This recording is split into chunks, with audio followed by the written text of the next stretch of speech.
Indian సినిమాలో ఇప్పుడు pan India లెవెల్లో #1 హీరో ఎవరంటే వినపడే పేరు rebel star Prabhas. Cinema hit to flop తో సంబంధం లేకుండా బాక్స్ ఆఫీస్ బెండు తీయడానికి ప్రభాస్ తన సినిమాలతో ఒక రకంగా యుద్ధమే చేస్తున్నాడు. ప్రభాస్ ఫ్యాన్స్ అయితే సినిమా ఇండస్ట్రీలో ఇది వరల్డ్ వార్ లెక్క అంటూ కాలర్ ఎగరేస్తున్నారు. 7 సినిమాలను లైన్ లో పెట్టి ఓ సినిమాలో గెస్ట్ రోల్ చేస్తూ బిజీగా గడుపుతున్నాడు ప్రభాస్. ప్రభాస్ సినిమా గురించి చిన్న అప్డేట్ వచ్చినా సరే ఫ్యాన్స్ లో పూనకాలు రావడం ఖాయం. ఇక ప్రభాస్ ఇప్పుడు ది రాజా సాబ్ సినిమాను రిలీజ్ చేయడానికి రెడీ అవుతున్నాడు. వచ్చే ఏడాది మార్చిలో ఈ సినిమా రిలీజ్ కానుంది. ఇప్పటి వరకు ప్రభాస్ చేయని రోల్ ఈ సినిమాలో చేస్తున్నారు. హారర్ మూవీగా వస్తుంది రాజా సాబ్.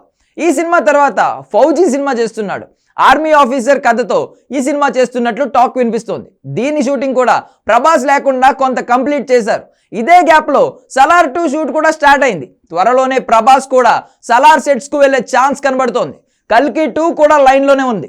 దీనిపై ఇప్పటికే director Nag Ashwin work start చేశాడు. ఈ టైంలో ఓ న్యూస్ టాలీవుడ్ ను షేక్ చేస్తుంది. ప్రభాస్ 2028 వరకు బిజీ అయిపోయాడు. 2029లో ఏం మూవీస్ చేస్తాడు అనేది క్లారిటీ లేదు. హోంబలే 2028 వరకు ప్రభాస్ సినిమాలను రిలీజ్ చేస్తుంది. అంటే అప్పటి వరకు బిజీగా ఉండే ప్రభాస్ ఆ తర్వాత ఓ పొలిటికల్ బ్యాక్ డ్రాప్ లో సినిమా చేస్తాడు సితారా బ్యానర్ లో అంటున్నారు. రీసెంట్ గా ఈ విషయాన్ని సూర్యదేవర నాగవంశీ బయట పెట్టారు.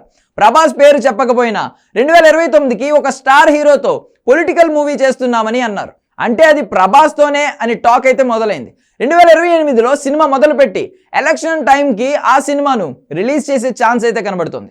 ఇప్పటివరకు ప్రభాస్ పొలిటికల్ బ్యాక్ డ్రాప్ లో మూవీ చేయలేదు. రాజకీయాలకు సంబంధం లేకుండా తన సినిమాలు తాను చేసేస్తున్నాడు. ఇప్పుడు కెరియర్ పీక్స్ లో ఉన్న టైంలో పొలిటికల్ మూవీ ఏంటి అనేది అర్థం కావడం లేదు అంటున్నారు ఆడియన్స్ అండ్ ఫ్యాన్స్. మరి ఇది ఎంతవరకు నిజం అనేది తెలియాలంటే జనవరి వరకు ఎదురు చూడాలి.